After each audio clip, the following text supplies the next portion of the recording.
अस्सलाम वालेकुम, मैं बुशरा नसीम। जैसे कि आपने मेरे पिछले व्लॉग में देखा है कि हम घूमने जा रहे हैं और हमने पैकिंग करी है। तो लो जी, हम पहुंच गए हैं। हम घूमने आए हैं मसूरी, और मसूरी मुझे बहुत ज़्यादा पसंद है और बहुत टाइम बाद अब हम मसूरी आए हैं। लगभग ये समझ लीजिए 10 साल बाद, पूरे 10 साल बाद मैं मसूरी आई हूँ। और मुझे ये देखना था कि अब इसमें क्या चेंजिंग आ गई हैं, और अब जो हमने अपनी बुकिंग करी हैं वो डिफरेंट डिफरेंट होटल्स में, रिज़ॉर्ट्स में करी हैं। और अब हम अपनी मंज़िल में पहुंचने वाले हैं, होटल करीब पहुंच रहा है। तो हम लोग होटल में के पास आ गए हैं, और ये व्यू देखिए ज़रा।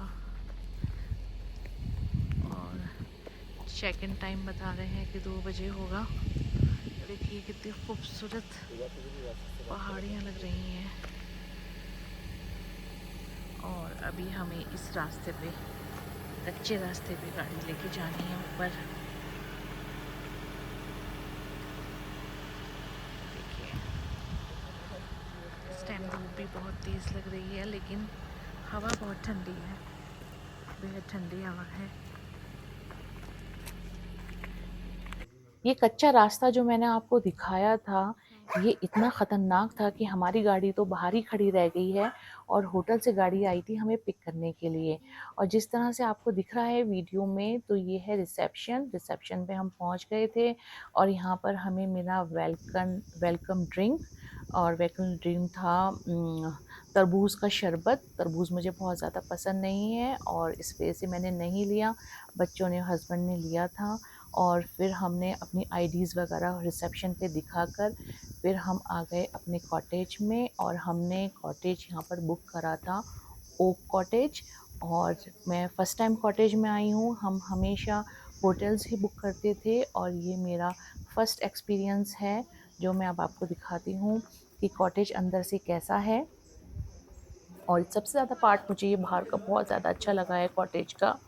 और मोहम्मद अफ़ान सारा मुआयना करते फिर रहे हैं कि किस तरह से क्या-क्या दिखने को मिल रहा है उन्हें। ये फ़िंगर आ गई थी मेरी, इसे प्लीज़ आप अवॉइड कर दें। तो कॉटेज के अंदर मैंने एंट्री ली है आपको दिखाने के लिए। ये ड्राइविंग करके बहुत ज़्यादा थक गए थे। ये छोटा-सा लॉन्च है कॉटेज के अंदर, और इसमें एक हमें किचन भी दे रखा है।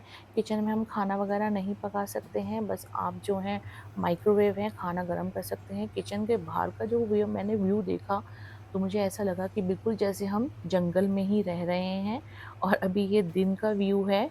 इसके बाद फिर मैं गई रूम के अंदर। फर्स्ट रूम में मैंने जाके देखा, बेडरूम में, कि किस तरह का है। चलिए दिखाती हूँ मैं आपको। सामान जल्दी-जल्दी हमने इधर-उधर को डाल दिया था। और ये देखिए, ये फर्स्ट बेडरूम है। इसमें इस रिज़ॉर्ट में जो है, सिर्फ़ ये 2 कॉटेज हैं जिसके अंदर 2 बेडरूम हैं। नहीं तो इसके बाद इनके पास 3 कॉटेज हैं जिसके अंदर सिंगल बेडरूम है। देखिए इस वाले रूम के साथ भी टॉयलेट अटैच है।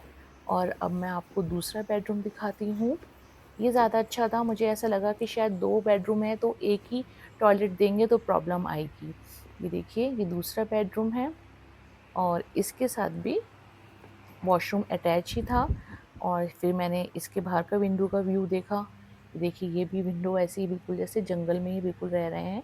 अभी बाहर हम लोग गए नहीं थे, और मैं ये वीडियो बना रही थी। मैंने कहा साथ के साथ चलिए मैं आपको ये दिखा देती हूँ कॉटेज। और ये मैंने अलमीरा अभी खोल के देखी, और ठीक है, सो थी। और इसका वॉशरूम देख लेते हैं चलकर। नीट एंड क्लीन है, एक्सपीरियंस मुझे सही लग रहा है। और अभी तो फर्स्ट डे है, और फर्स्ट डे क्या, अभी आए हुए हमें सिर्फ 1 घंटा ही हुआ है। और प्रॉपर्टी देखकर तो जैसे हमारी थकान ही उतर गई है। तो बस ये था कि जल्दी जल्दी अगर हम बैठ जाते और या आराम कर लेते, तो लाजमी हम लोग सब सो जाते। सबसे अच्छा जो मुझे पसंद आया, ये वाला एरिया पसंद आया है। और ये जो व्यू है, और इसमें आवाज़ें, और इसमें हवा। धूप तो बहुत तेज़ थी, लेकिन ये धूप बिल्कुल भी तेज़ नहीं लग रही थी, क्योंकि यहाँ की हवा पहाड़ों की हमेशा ठंडी ही होती है। और चिलचिलाती गर्मी से हम लोग निकल के आए हैं, दिल्ली की गर्मी, जो मैं आपको अपने व्लॉग्स में बताया ही है कि क्या हाल हो रहा था।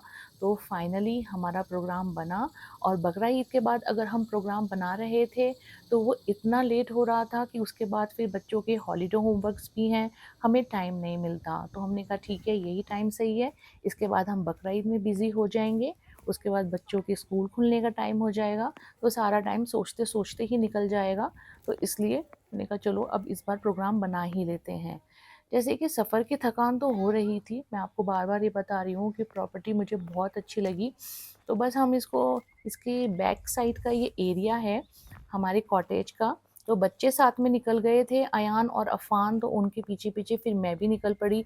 मैंने कहा चलो इनके साथ ये जा रहे हैं, तो इनके पास फ़ोन भी नहीं था, तो इनके साथ फ़ोन लेके मैं भी निकल पड़ी। मैंने कहा इसी बहाने दोबारा तो मुझसे इसमें चढ़ा नहीं जाएगा, आना जाना, तो चलिए इसको मैं रिकॉर्ड कर लेती हूँ।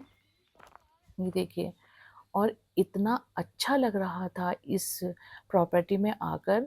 और मेरे हस्बैंड तो हमेशा होटल को ही पसंद करते हैं, लेकिन इस बार ये सारी बुकिंग जो है अयान ने करी है। कुछ गड़बड़ भी काफ़ी हो गई थी बुकिंग में, लेकिन सब चीज़ें सॉल्व हो गई हैं, और फाइनली हम लोग अब पहुंच चुके हैं, और प्रॉपर्टी को देखकर दिल भी बहुत खुश हो रहा है। आगे आगे देखेंगे कि किस तरीके का सब चीज़ें दिखती हैं। ये देखिए, ये पहाड़, बस ये जो मसूरी के पहाड़ हैं ना, सबसे ज़्यादा खूबसूरती इसी में है। ख़ासियत ये है मसूरी के पहाड़ों में कि ये हरे पहाड़ हैं, और नैनीताल के जो पहाड़ हैं वो सूखे और पथरीले पहाड़ हैं, इसलिए सिर्फ मैं शायद नैनीताल 20-25 साल पहले गई होंगी। मैं वहाँ नहीं जाना ज़्यादा पसंद करती हूँ। कभी भी प्रोग्राम होता है तो हम इसी के लिए पसंद करते हैं। और आने वाले टाइम में तो अभी हमने देखा है कि देहरादून से दिल्ली का रास्ता सिर्फ 2 घंटे का हो जाएगा, क्योंकि वहाँ फ्लाईओवर बन रहा है। और अभी जब आते टाइम तो बहुत ज़्यादा थक गए थे, तो मैंने उस फ्लाईओवर की क्लिप नहीं बनाई है, लेकिन हाँ, जाते टाइम मैं थोड़ी सी क्लिप बना के आप लोगों को दिखाऊंगी कि फाइनल है बिल्कुल। और ये देखिए लाइट, मुझे रात का इंतज़ार है कि ये रात में ये किस तरीके से जलेंगी लाइट, और अंधेरा होगा, और उस टाइम का नज़ारा कैसा होगा। वाओ! बहुत खूबसूरत, बहुत खूबसूरत। सिर्फ़ अभी हमने ये थोड़ा-सा ही अपना देखा है कॉटेज का रास्ता, और ये जो है वहाँ पर रिसेप्शन में बताया था कि आपको इतना घूम के आने की ज़रूरत नहीं पड़ेगी। ये हमारे कॉटेज से जो है बैक साइड पे स्टेयर्स दे रखी थी रेस्टोरेंट में जाने के लिए, कि आपको ब्रेकफ़ास्ट करना है या कोई ऑर्डर देना है, तो आप ये बैक साइड से जाएँ। ये देखिए, ये रेस्टोरेंट का एरिया है, और ये सारा प्ले एरिया बना रखा है इन्होंने। यहाँ पर बैडमिंटन थे, और यहाँ पर फुटबॉल थी, और यहाँ पर बाइक है, वो भी मैंने चलाई है, वो मैं आपको दिखाऊंगी। बहुत मज़ा आया उसे चलाने में। और अपने जो हैं ये देखिए, ये है रेस्टोरेंट है, और यहाँ पर सारे प्ले, बच्चों का खेलने का सामान रखा हुआ है। और यहीं पर इसी जगह पर ये 3 कॉटेज बने हुए हैं, जो ये लोग भी सब बुक थे। और यहाँ पर तो उत्तराखंड में बॉम्बे से फैमिली आई हुई है। मुझे हैरत भी हुई कि हम थक जाते हैं, कि हम 4.5 घंटे में दिल्ली से आए हैं, और हमें थकान महसूस इतनी हुई है कि, और जब हमें पता चला कि इन लोगों से बातचीत हुई, जब फैमिली होती है तो हाय हेलो तो होती है, उनसे उन्होंने हमसे पूछा कि आप लोग कहाँ से आए। हमने उनसे पूछा, उन्होंने कहा हम बॉम्बे से आए हैं। तो मैंने कहा शाबाश है इन लोगों को, और घूमने वालों के शौकीन जो होते हैं वो तो इन सब चीज़ों की परवाह नहीं करते हैं। फिर झूले में झूल कर, यहाँ झूला भी लगा हुआ था, झूला मुझे बहुत अच्छा लगता है। फिर मैंने जब ये आगे थोड़ा सा जाने की हिम्मत करी, मैंने कहा थोड़ा सा आगे चल के देखा जाए। तो बस मैं तो एक-एक पल, एक-एक चीज़ जो-जो मैंने देखी है, वो सब मैंने रिकॉर्ड करी है आप लोगों के साथ शेयर करने के लिए। और ये जो है बचपन में हम झूला झूला करते थे पेड़ों पर, देखिए इस तरीके से डला रहता था। इसको देख के तो मुझे अपने बचपन की याद आ गई। मैंने अफ़ान को हटाया, मैंने कहा तुम हटो और मुझे झूलना है। ये देखिए, बच्चे को हटा के मुझे खुद अपना बचपन याद आ गया, और मैंने काफ़ी देर तक यहाँ पर झूला झूला। झूला पेड़ के अलावा एक और ग्राउंड में इन लोगों ने रखा हुआ था, लेकिन इसमें बहुत ज़्यादा मज़ा आ रहा था। और ये देख ही सकते हैं आप, ये फिर जो है मैं वापस आई तो भूख लग रही थी बच्चों को, और हमने यहाँ पर खाने के बारे में पूछा नॉनवेज के लिए, तो उन्होंने कह दिया कि हमारा नॉनवेज जो है हलाल नहीं है। सबसे पहले हम कहीं भी जाते हैं तो इसी बात को कन्फर्म करते हैं कि हलाल है या हराम है। उन्होंने कहा हलाल नहीं है, तो कबाब और रोटी तो मैं बना के लाई थी। बच्चों ने कहा मम्मा हमें रात में तो वेज खाना ही है, तो हम नॉन-वेज खाएँगे।